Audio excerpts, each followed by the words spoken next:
Мынау саған Илиге жолаған үшін. Ал енді мынау Рома үшін. Мынау Жасурды қорғаған үшін. Арман, Армашка, сен етіп Романы жеңдім деп, өзіңе көп алма, жарай ма? Базар жоқ, естім, боксер екенсің. Бірақ біле білсең, мен де спортпен айналысам. А так біздің бір адам тайквондоны черный пояс.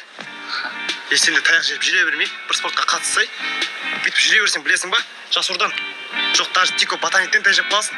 Қой, братан, білесің ғой, мен қасқыр екенмін. Шлиг ондай дәрежеге түсіп кетпейтін шығармын. Бәрібір, айтқан соң қатыса берсей. Бопты, братан. В общем, Арман, бұдан кейін сен Илиге жолама, жарай ма? Біле білсең, ол толықтай менікі. Мен осы жерде бір нәрсе түсінбей тұрмын да. Ол сенен не үшін кешірім сұрап жүр?